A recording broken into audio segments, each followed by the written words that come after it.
कर्नाटक में बजरंगबली का नाम लेकर बीजेपी ने संजीवनी मांगी, लेकिन नतीजों को देखकर ऐसा लगता है कि बजरंगबली वाली संजीवनी बीजेपी को नहीं बल्कि कांग्रेस को मिल गई। कर्नाटक में कांग्रेस को फिलहाल 43% वोट मिलते दिख रहे हैं, जो कि 3 दशकों का रिकॉर्ड है। पिछले 34 वर्षों में कर्नाटक में किसी पार्टी को इतने वोट कभी नहीं मिले। बिल्कुल, और कांग्रेस का वोट बैंक बढ़ गया है, उत्साह बढ़ गया है और विपक्ष के खेमे में नेतृत्व की दावेदारी भी बढ़ गई है। आगे बढ़ने से पहले आपको एक रिपोर्ट दिखा देते हैं जिससे यह पता चलेगा कि कर्नाटक में किन किन मुद्दों ने कांग्रेस का रास्ता आसान बना दिया।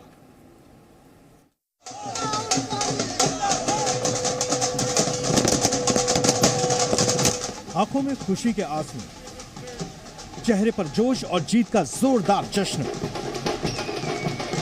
कर्नाटक में नया किंग बनकर कांग्रेस ने साबित कर दिया है कि कांग्रेस का हाथ अभी मजबूत है। कांग्रेस की जीत के कई फैक्टर्स हैं, लेकिन कांग्रेस मानती है कि भ्रष्टाचार के खिलाफ कर्नाटक में उन्हें वोट मिले। Working together is a success. That is what I said on the day. अब आपको बताते हैं कि वो कौन से कारण रहे जिससे कांग्रेस ने कर्नाटक में इतनी बड़ी जीत दर्ज की। कर्नाटक की जीत के पीछे उसकी 5 गारंटी स्कीम तुरुप का इक्का साबित होती हुई दिखाई दी।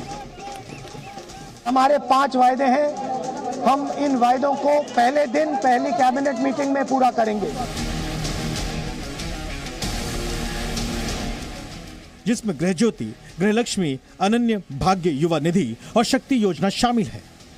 इसके मुताबिक 200 यूनिट फ्री बिजली का वादा, सभी परिवार की महिला प्रमुखों को 2000 रुपए की मासिक सहायता, बीपीएल परिवारों को हर महीने 10 किलो अनाज शामिल है। इसके अलावा 2 साल के लिए 3000 रुपए प्रति माह बेरोजगार स्नातकों को देने का वादा किया गया। सरकारी कर्मचारियों को पुरानी पेंशन व्यवस्था के तहत ओपीएस लागू करने का भी वादा किया गया था। हालांकि बीजेपी कांग्रेस के इस वादे को फ्रीबीज कहकर निशाना साधती रही।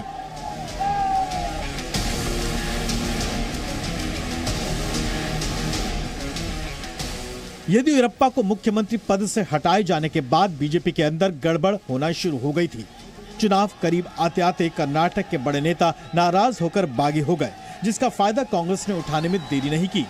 बागियों से कांग्रेस ने हाथ मिला लिया।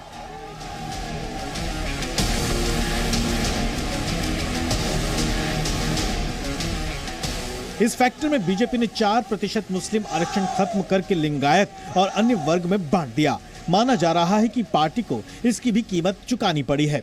हुआ यह है कि लिंगायत वोटर से लेकर ओबीसी और दलित वोटर्स तक ने कांग्रेस का साथ दिया, जबकि मुसलमान भी साथ आ गए।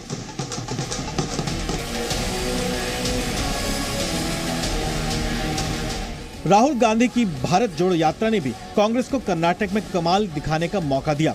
इससे कांग्रेस की अंदरूनी लड़ाई भी कर्नाटक में खत्म होती दिखाई दी। नतीजा यह है कि अब राहुल को पार्टी के नेता पीएम का चेहरा भी मान रहे हैं।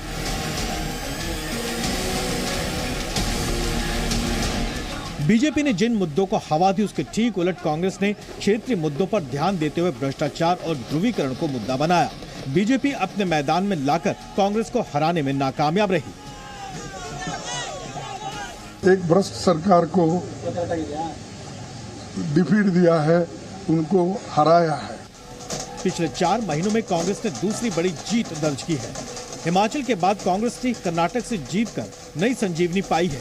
नेताओं के साथ साथ कार्यकर्ताओं को नई ऊर्जा मिली है। ब्यूरो रिपोर्ट, जी मीडिया।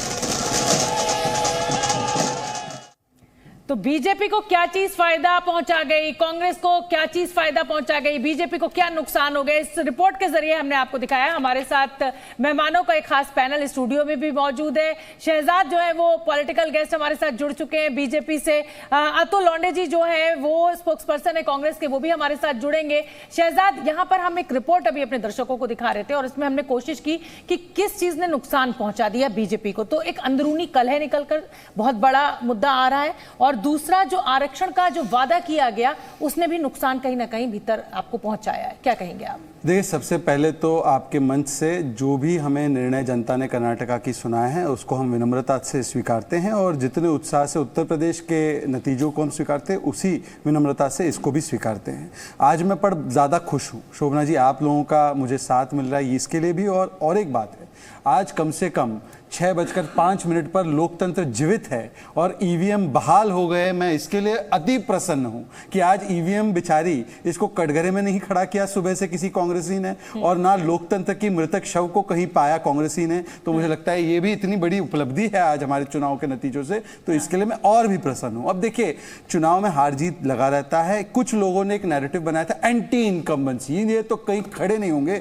मुझे 2018 में 100 में से 36 लोगों ने वोट दिया, 2023 में भी 100 में से 35 लोगों ने वोट दिया। यदि ये एंटी इनकम्बेंसी वोट होता बहुत बड़े प्रचंड मार्जिन से, तो कहीं ना कहीं वो 20 वोट हो जाता, 25 वोट हो जाता। तो कहीं ना कहीं जो वोट हमारा स्थिर रहा है ये बताता है कि एंटी इनकम्बेंसी नहीं था। तो था क्या? टीवीटीज टीवी के लिंगों में आप जानते हैं, पॉलिटिकल लिंगों में टीवीटी का मतलब है transfer of vote bank to someone. और ये transfer of vote bank to someone के लिए किसी ने अप्रोच किया, बड़े बड़े नारे लगाए कि हम जो है धार्मिक आधार पर आरक्षण देंगे, हम जो है खुलेआम जो धर्मांतरण करते हैं उनको छूट देंगे, हम जो है किस प्रकार से काउ स्लॉटर बिल को वापस ले लेंगे, ये सिद्धरामैया जी ने कहा था, एसडीपीआई से गठबंधन कर लेंगे। और जो एक जेडीएस से टीवीटी इनके पास गया है उसके बदौलत ये 4-5% वोट आगे निकल गए हैं। न्यूमेरिकल विक्ट्री उनकी हुई है, पर नैतिक विक्ट्री किसकी हुई है आज देखिए कि जिन लोगों ने कहा जय बजरंग बली के नारे से डर लगता है, डराते हैं, आज सुबह सुबह जाखू मंदिर जाकर उसी बजरंग बली के सामने मत्था टेकना पड़ा। तो हमारी वैचारिक जीत, हमारी नैतिक जीत, न्यूमेरिकल जीत उनकी है। ठीक है, स्वागत है उसका। कॉपीराइट है शहजाद जी, क्या? अगर कोई और मंदिर जाए तो वो आपको कॉपी कर रहा है। देखिए, ये ऐसा क्यों आप कहते हैं? शोभना जी, 8 वर्ष पहले धर्म जितना आपका है उतना मेरा भी है, जितना बीजेपी का है उतना कांग्रेस का भी है। 8 वर्ष पहले जो राम जी के अस्तित्व पर सवाल उठाते थे, जो रोम रोम करते थे, आज उनके रोम रोम में जब राम आज आ चुके हैं, तो मुझे लगता है ये जीत किसकी है? ये तो देश की जीत है। और जो लोग कहते थे कि राम मंदिर नहीं बनाएंगे, आज वो मंदिर बनाने की बात करते हैं। मुझे लगता है ये देश की जीत है, ये राष्ट्रीय हमारे चरित्र की जीत है, क्योंकि हमारा राष्ट्रीय चरित्र ही प्रभु श्री राम, हनुमान, इनसे ही है। तो मुझे लगता है कि अगर वो रोम रोम करते करते राम राम पर आए हैं तो इससे बड़ी जीत है, हम सबकी जीत है। मैं कौन सा कह रहा हूं बीजेपी की जीत है? हाँ, पर कम से कम जय बजरंग बली डर का नारा नहीं है जो रहमान खान ने कहा था, वो कम से कम उस बयान को अब इनको सुधार लेना चाहिए। तो लोंडे जी क्या कहेंगे? ईवीएम आज बढ़िया है, जो इलेक्शन कमीशन ठीक काम कर रहा है, और साथ में लोकतंत्र हारा की जीता है? बताइए मुझे, आप सिर्फ लोकतंत्र हारा है जीता है? फिर से हम 4 लोग वही बैठे हैं जो कल परसों ओपिनियन पोल में बैठे थे, एग्जिट पोल में बैठे थे और एग्जैक्ट पोल में बैठे हैं। 25 जो है मैंने बोला था बढ़ते हुए दिखाई देगा 140 के आसपास, वो हो रहा है। तो वो शहजाद भाई अभी क्या है, जब से वहां गए हैं जहरी उगलना सीखे है, उसके अलावा उन्होंने कुछ किया नहीं है। संविधान की कॉपी देख लेते तो उसमें उनको रामायण महाभारत पूरी तरह से दिख जाता। अगर वो सही मायने में जिनके पास थे तो उनको पता चलता कि 1987 में किसने राम मंदिर का शिलान्यास किया था, उनको पता चलता अगर 1992 में नरसिंह राव जी ने 66 एकड़ जमीन दी थी। हाँ, आपको नहीं पता ना, राजीव गांधी जी ने किया था, कैसे पता रहेगा? आप तो उधर चले गए ना, भूल गए आप। राम मंदिर का शिलान्यास कहाँ हुआ? हाँ, राम मंदिर का शिलान्यास कहाँ हुआ था उस समय पर भाई? दरवाजा खुलवा, और उस पर भी जयराम रमेश ने कहा गलती है, ताला खुलवाना शिलान्यास हो गया मंदिर का। राम लल्ला का यही इनकी जानकारी का अभाव। बिठाकर उन्होंने पूजा किया था। मैं देखो तुम राजनीति छोड़ देना, नहीं तो मैं छोड़ दूंगा। मैं तुमको वीडियो देता हूँ राजीव गांधी जी का पूजा का। हाँ, अतुल जी, आज तो आपकी जीत हुई, कहाँ राजनीति छोड़ने के चक्कर में पड़ते हो? आज तो आप चलाओ थोड़ी और दुकान। झूठ बोलते हो आप, बार-बार झूठ बोलते हो। अब तक 100 झूठ पकड़ चुका हूं मैं आपके। चलिए, आप बोलिए, आप गुस्सा नहीं होना है, जीत में तो विनम्र रहो भाई। चलिए, जीत में तो विनम्र रहो। मुझे अच्छा लग रहा है कि बड़े हंसी मजाक के साथ ये हम तो हंसी मजाक डिबेट आगे बढ़ रही है।